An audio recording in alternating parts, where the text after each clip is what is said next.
Hello guys, welcome back to another episode here on Zim Facebook Secrets and Confessions. We are back with another episode of Ndebele Confessions. If you have any confessions that you want me to share with the rest of the world, please do not hesitate to bring your confession in your own mother tongue so that we can post it on our platform. Sanibonani mahlabezulu linjani balaleli abahle, ngiyalamukela kolunye uhlelo lwama secrets nama confessions. Namhlanje ngize nenye i-confession edanisayo kakhulu, i-confession yomunye untombazana othi yena ubejola nekhehla. Manje ikhehla leliyana alisamvumeli ukuthi ayenze lutho. Ithini ngilibalele i-confession yakhe lizwe ukuthi imi kanjani. Sakubona brother Nash, ngicela ungipostele indaba yami, kodwana ngicela ufihle igama lami. Mina nginguntombazana oleminyaka engu-25. Mangikhula ngikhule ngihlala nomama, bengingenaye ubaba. So umama indlela angikhulise ngayo, ungikhulise ngendlela engalunganga. Njalo nami ngikhula bengidlala nabanye abangani abakade bengabantu ababengezwayo. Ngithe mangiqala ukuba kwazi indoda, ngilala nendoda. Ngiqale ukuba kwazi indoda ngineminyaka engu-15.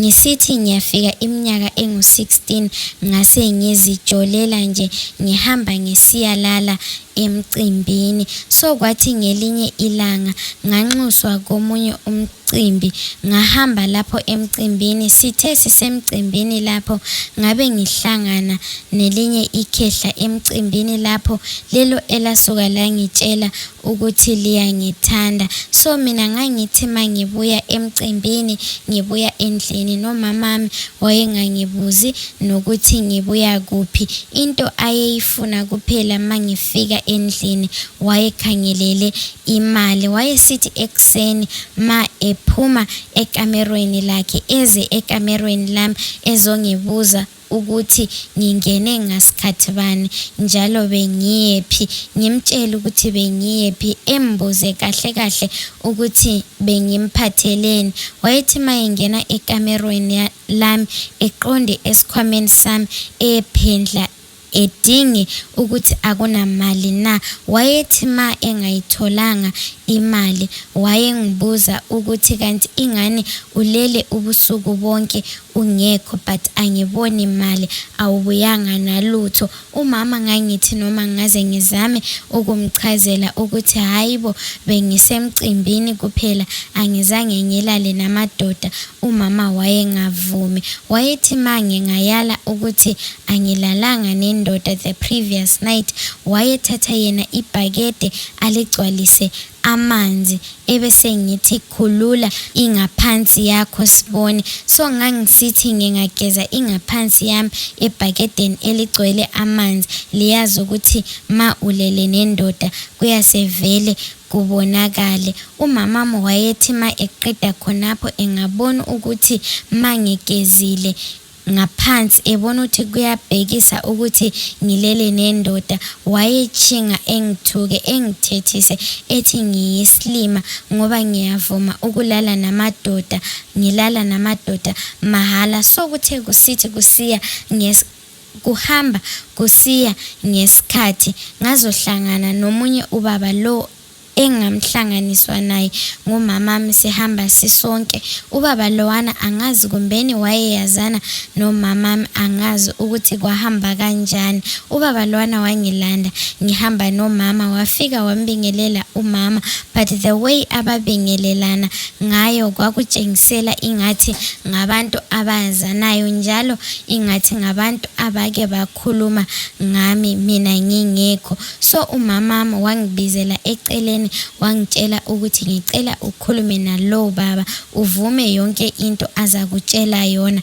Mina ngambuza ngathi kanjani mama, ikhehla leli elingaka eselingasela namazinyo emlonyeni? Umama wami wathi thula umsindo, uthule ukuthi tu, ngibhizi lapha ngiyakudingela umendo, wena ubhizi uyala umendo, uzojola kuze kube nini, futhi ngesinye isikhathi uyabe ujolela mahala. Kwangcono kungcono uhambe emiyendweni ukhitshelwe ulotsholwe uhlale ndawonye. So mina ngahamba nekhehla leliyana nafika nakhuluma nami langitshela ukuthi lona liyangithanda njalo lifuna ukuba nempilo nami. So ngathi ngibuyela endlini umamami wabe ngebuza ukuthi ikhehla leliyana ngikhulume nalo ukuthi ngingamtshela mina wathi ngathi ikhehla leliyana lithi lona lifuna mina ngibe ngumfazi walo owesibili, lifuna ukungithatha ukungifaka esithenjini. Kodwani esithenjini sangikhona ngiyabe ngingumfazi omncane ongaziwayo, okusho ukuthi ngiyabe ngiyi-small house ngamanye amagama ngithi ngiyabe ngiyi-girlfriend. Umamami wathi kulungileke akunankinga. Mina ngamtshela umama ukuthi ngangaze ngikwazi ukushada indoda, ngangaze ngikwazi ukuhlala nendoda eshadile. Umamami wangitshela wathi lokho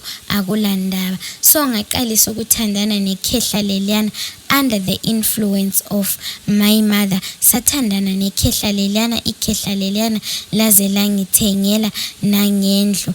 Ngamuva ngahamba endlini engangithengelwe likhehla lami leli, langithengela indlu kuma-estates lapha eGoli. So ngamuva ngayahlala khona brother Nash. Kodwana ngingakutshela ukuthi enhlizweni yami angilakho ukuphumula njalo anginayo ifreedom. Ngakhitshelwa mina imali bangilobola, but umuntu owathatha imali yona leyo yamalobolo ngumamami kuphela. Wayidla yena eyedwa waze wakhona nokuthenga indlu yakhe ngale ekhaya lapho esibuya khona. Mina ngihlele nje ngikuma estate lapho engihamba khona ngiyabe ngibhekwe ngamehlo amaningi, ngaze ngithi ngiyafuna ukuthi ngiphume ngiyethenga something akangivumeli. Ngingakafiki ngitsho nasegate uyabe sengifonile ukuthi uphuma ulubhekise kuphi ngingekho, njalo angazi nokuthi uphuma uyakuphi. Kwamele ulinde mina ngize ngizokukhapha sihambe siyothenga noma yini othi uyayifuna. Inhliziyo yami ibuhlungu brother Nash, okokuthi ngezinye izikhathi ngigcina sengicabanga ukuthi kungcono ngizifele, ngizinathele umuthi noma owamagundwane ngizifele, ngoba impilo esengiyiphilayo sokuyimpilo yesiboshwa. Umamami mangikhuluma naye ngendaba ye-freedom yami ngimtshela about the way ikhehla leli elingiphatha ngayo, umamami yena uthi akunandaba, okubalulekileyo yikuthi ngihlezi endaweni e-right njalo ngiyakholisa imali.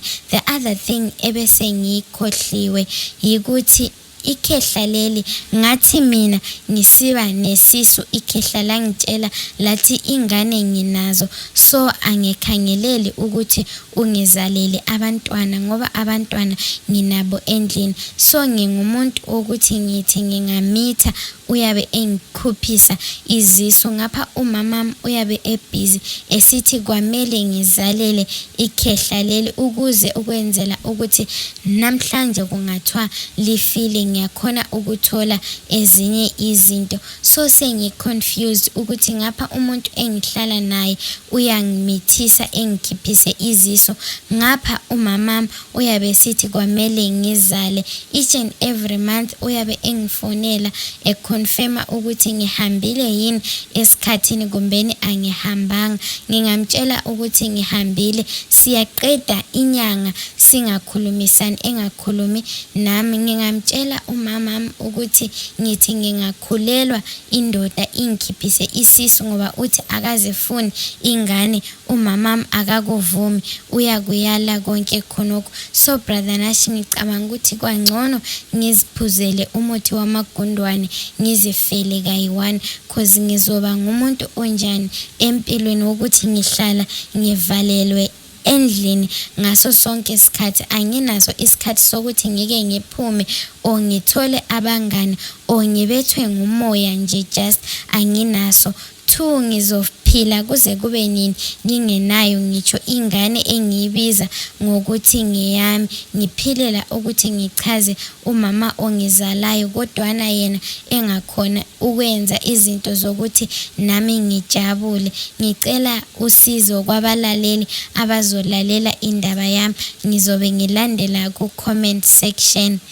Balalela bahle, yiyo obekuyindaba kaNtombazana lo. Ngicela bonke abanosizo abanalo kumbeni abanemibono yabo abanayo engakhona ukusiza uNtombazana lo, ngicela lingene ku-comment section, libhale ku-comment section. Masihlanganeni kolunye uhlelo olulandelayo. Abaye nama-secrets wabo nama-confessions wabo, ngicela lingadondi ukuwathumezela enambeni zika-brother Nash, limtshela ama-confessions wenu, sizowabala lapha ku-channel yakhe. Nibe nosuku oluhle, masihlanganeni kolunye uhlelo.